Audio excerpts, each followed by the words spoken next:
श्री स्वामी समर्थ. आम्ही स्वामी भक्त.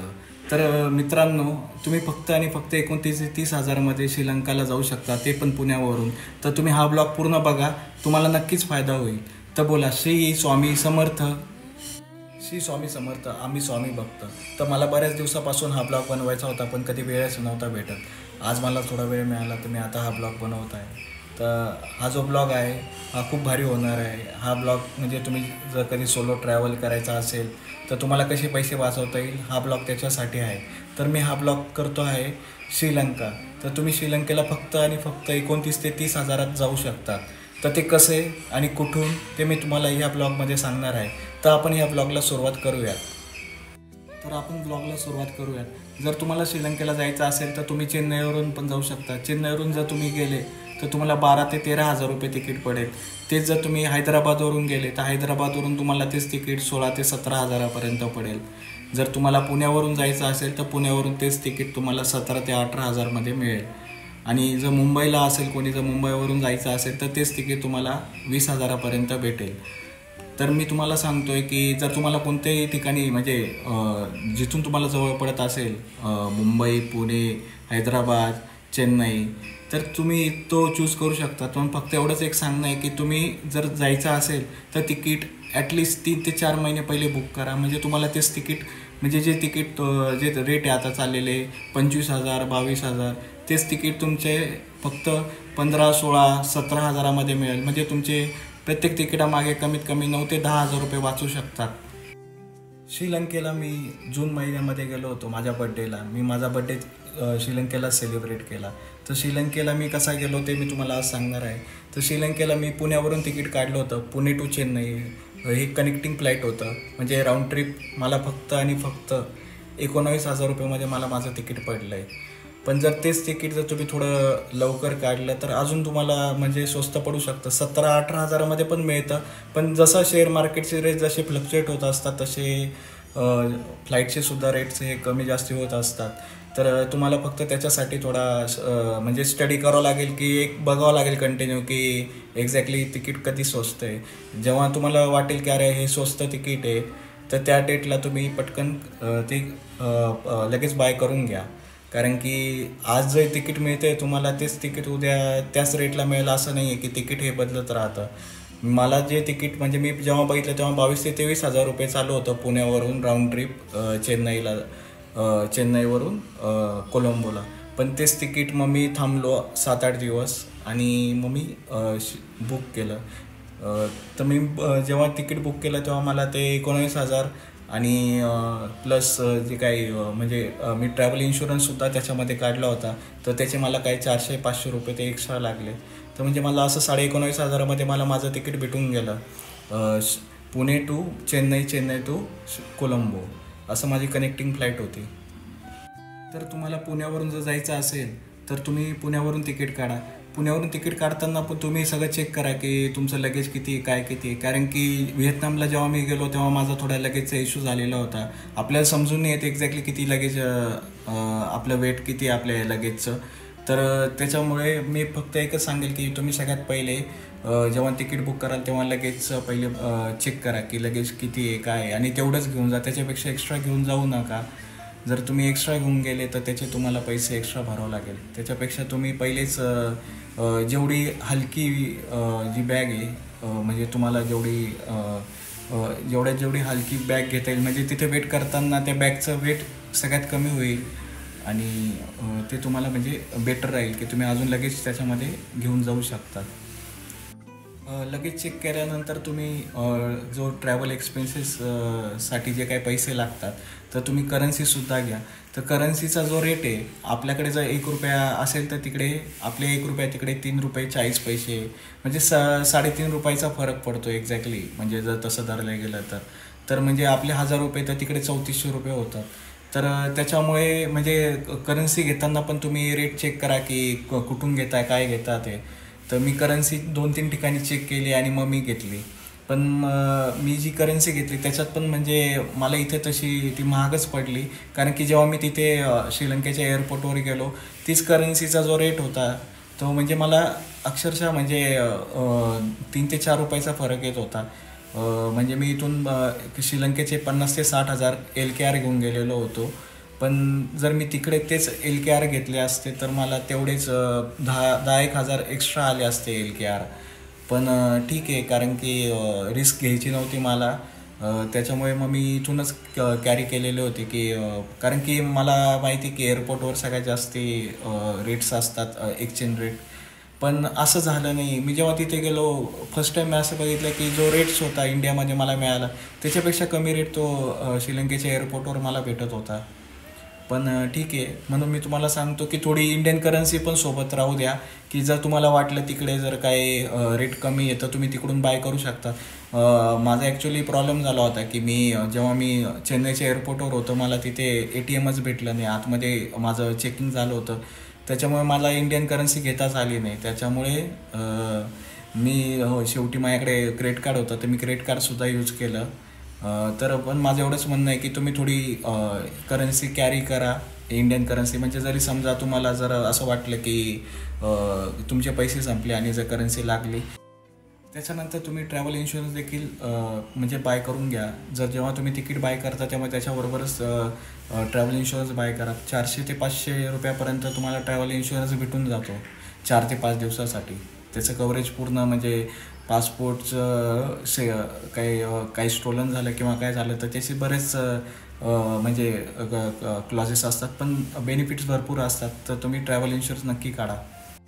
त्यानंतर श्रीलंकेला जाण्यासाठी जर विजा लागतो तर त्याच्याबद्दल मी आज सांगणार आहे. जसं काही कंट्रीमध्ये ऑन अरायवल विजा असतो, काही ठिकाणी विजा असतो, पण श्रीलंकेला ETA विजा आहे. ETA विजा म्हणजे इलेक्ट्रॉनिक ट्रॅव्हल ॲथोरायझेशन हा विजा आहे. म्हणजे ETA विजा म्हणजे यांनी जसं विजा आहे तसंच हा ETA विजा केलेला आहे. हा तुम्ही पहिले पण काढू शकतात. 1001 रुपयामध्ये तुम्हाला मिळून जातो. काही ठिकाणी 1500-1800 रुपये सांगतात 1000पर्यंत. मी 1000मध्ये माझा काढला होता हा विजा.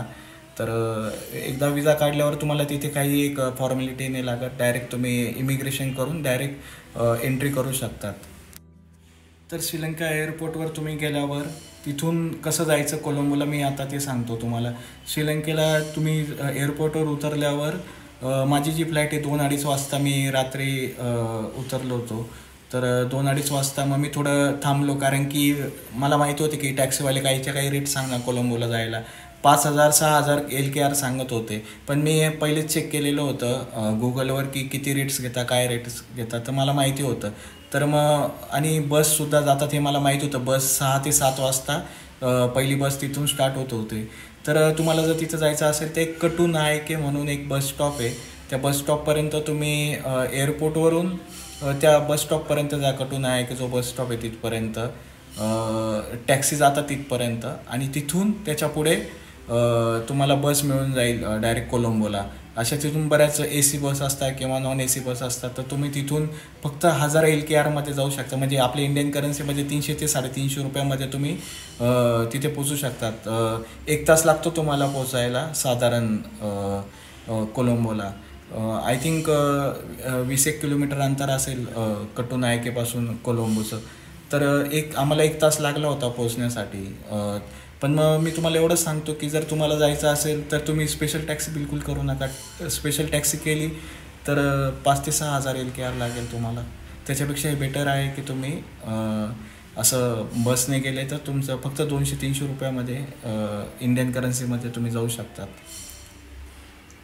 श्रीलंकेला मी 2 हॉटेल बुक केलेले होते. म्हणजे मी 2 दिवस कोलंबोला राहणार होतो आणि 2 दिवस निगोम्बोला राहणार होतो. तर कोलंबोला मी ग्रँड ओरिएंटल हॉटेल बुक केलं होतं. ते 1875 हॉटेल होतं. फार जुनं हॉटेल होतं, ब्रिटिश काळचं हॉटेल होतं आणि एकदम लक्झरियस हॉटेल होतं. तर मग मी तिथे राहिलो. त्याच्यानंतर 2 दिवस तिथे राहिल्यानंतर मी 2 दिवस हॉटेल जेमध्ये राहिलो. हॉटेल जे म्हणजे हे निगोम्बोला होतं. तर तो 8 ते 10 किलोमीटर डिस्टन्स आहे दोघांमध्ये, म्हणजे त्या 2 हॉटेलमध्ये. पण मला 2 दिवस कोलंबो, 2 दिवस निगोम्बो असं राहायचं होतं की मला दोन्हीकडचे म्हणजे बघायचं होतं की लिव्हिंग स्टँडर्ड कसं आहे दोघांचे, म्हणजे लाईफ कशी जगतात इकडे आणि तिकडे. कारण की तिकडे मी असं बघितलं होतं की तिकडे जसं गोवा आपल्या इथलं आहे तसं गोव्यासारखी लाईफ आहे निगोम्बोमध्ये. म्हणजे बरेच काही पब्स आहेत, त्याच्यानंतर बीचेस आहेत. तर त्याच्यामुळे मी निगोम्बो पण प्रिफर केलं होतं. 2 दिवस म्हटलं कोलंबो सिटी बघूयात आणि 2 दिवस निगोम्बो बघूयात. तर हे 2 हॉटेल जर तुम्ही बुक केले तर 4 ते 5 हजार रुपयामध्ये तुमचे मिळून जात आहे, म्हणजे इथे तुम्हाला बुकिंग. फक्त एवढंच आहे की तुम्हाला पहिले बुकिंग करावं लागतं. तर आणि त्याच्यानंतर जर तुम्हाला ट्रॅव्हलिंग करायची असेल तर तुम्ही याच्याने करा, आपलं मी सांगतो तुम्हाला की रिक्षाने करा. तर इथं आपण जसं ऑटो रिक्षा म्हणतो तिथं टुकटुक म्हणतात, ऑटोला टुकटुक म्हणतात. तर तुम्ही टुकटुकने कुठे पण जाऊ शकतात. म्हणजे जर तुम्हाला काही श्रीलंकेचे काही टूर्स वगैरे पण बघायचे असेल की म्हणजे सिटी टूर किंवा अजून निगोंबो टूर, कोलंबो टूर, जे हाफ डे सिटी टूर असतात ते सुद्धा तुम्ही रिक्षा मध्ये बसून तुम्ही जाऊ शकतात.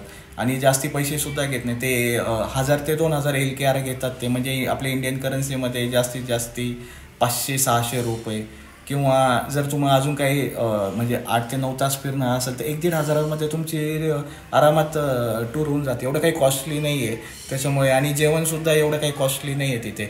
200-300 रुपयामध्ये तुमचं जेवण होतं. पण फक्त तुम्ही एकदा जेवताना विचार करा की तिथे कारण की समोसा आम्ही घेतला होता तो फिश समोसा होता. तिथे व्हेज फार कमी मिळतं, म्हणजे प्रत्येक याच्यामध्ये थोडा फिश वगैरे हे टाकतात ते लोक. तर एकदा जे व्हेजिटेरियन असेल त्यांनी एकदा चेक करून घ्या. माझा म्हणजे मी सॅटर्डेला नॉनव्हेज खात नाही, तर मी बघितलं होतं की समोसा त्यांना विचारलं होतं, त्यांनी सांगितलं होतं की त्याच्यामध्ये फिश आहे. तर त्याच्यामुळे मी अवॉइड केलं. मी फक्त राईस आणि दाल राईस घेतला तिथे सॅटर्डेला असल्यामुळे, कारण व्हेज होतं त्याच्यामुळे. तर तुम्ही फक्त एकदा बघा की एक्झॅक्टली व्हेजिटेरियन असेल तर तसं. आणि त्याच्यानंतर म्हणजे तुम्ही जास्त तुमचे पैसे खर्च नाही होणार फूडमध्ये, कारण की फार स्वस्त आहे तिथे जेवण वगैरे. पण जे जेवण आहे ते आपल्याला म्हणजे आपलं इंडियन फूडसारखं नाही आहे, थोडं वेगळं आहे त्यांचं. तर तुम्ही ट्राय करू शकतात. आणि सगळ्यात महत्त्वाची एक गोष्ट तुम्हाला सांगायची आहे की श्रीलंकेला 8 वाजता सगळं काही बऱ्याच हॉटेल बंद होऊन जातात. म्हणजे तिथे लोक सकाळी सकाळी 6-7लाच लोक घराच्या बाहेर पडतात आणि फार रश असते. पण रात्री जेव्हा 8, आपल्या इथे कसे 8-9 वाजले 10 वाजले तरी रश असते, तसं तिकडे नाही आहे. तिथे 8 वाजताच आम्हाला रस्त्यावर एकदम सामसूम दिसत होती, लोक फार कमी दिसत होते. तर तुम्हाला कुठे जायचं असेल, काय जायचं असेल तर थोडं लवकर म्हणजे 8च्या पहिले तुम्ही जाऊन या, की जर म्हणजे तुम्हाला मार्केट्स वगैरे कुठे जायचं असेल तर. कारण की त्याच्यानंतर तुमचं म्हणजे सगळं बंद झाल्यावर तुम्ही जाऊन काही फायदा नाही होणार. श्रीलंकेला तुम्ही काय बघू शकता तर श्रीलंकेला लोटस टॉवर आहे, ते खूप छान आहे. आणि म्हणजे सगळ्यात मेन लोक तिथंच जास्ती जातात. लोटस टॉवर आहे, त्याच्यानंतर काही बीचेस आहे, त्याच्यानंतर जर तुम्हाला जायचं असेल तर मार्केटसुद्धा आहे की फिश मार्केट्स आहे, किंवा काही बाय करायचं असेल तर बाय करण्यासाठी पण. म्हणजे श्रीलंका ओव्हरऑल चांगलं आहे. आणि निगोंबोमध्ये गेले तर तुम्ही तिथे म्हणजे एक गोव्यासारखी लाईफ आहे तिथे, म्हणजे पब्स वगैरे, थोडं बीचेसच्या इथं जाऊन तुम्ही एन्जॉय करू शकतात. तर ओव्हरऑल म्हणजे निगोंबो आणि कोलंबो हे थोडं वेगळं आहे, पण म्हणजे दोन्हीकडे तुम्ही एन्जॉय करू शकतात. तर मी तुम्हाला जसं सांगितलं होतं 29,000 ते 30,000मध्ये तुम्ही श्रीलंका टूर करू शकतात. तर ते होऊ शकतं. म्हणजे जर तुम्ही तिकीट काढलं 19,000 रुपयामध्ये तुम्हाला तिकीट मिळेल पुण्यावरून. त्याच्यानंतर 4,000पर्यंत तुम्ही एखादं हॉटेल बुक करा की जे 3 ते 4 दिवस तुम्ही राहील, तसं आरामात भेटून जाईल तेवढं तुम्हाला हॉटेल. त्याच्यानंतर 1,000 रुपयापर्यंत तुम्हाला विजा भेटेल. आणि जर तुम्हाला तिथे ट्रॅव्हल आणि काही फूड करायचं असेल त्याचे 5,000, म्हणजे एकूण ते 30,000मध्ये तुमची पूर्ण ट्रिप होते. म्हणजे 30,000मध्ये तुमची पुण्यावरून ते Colombo, Colombo to Pune round trip होऊन जाते 29 ते 30,000मध्ये. तर जर तुम्हाला जायचं असेल तर हा माझा ब्लॉग तुम्हाला नक्कीच म्हणजे हेल्प करेल, मी असं म्हणजे आशा करतो. आणि प्लीज माझा जर ब्लॉग आवडला असेल तर प्लीज लाईक आणि सबस्क्राईब करा. तर पुन्हा भेटूयात. तर बोला श्री स्वामी समर्थ.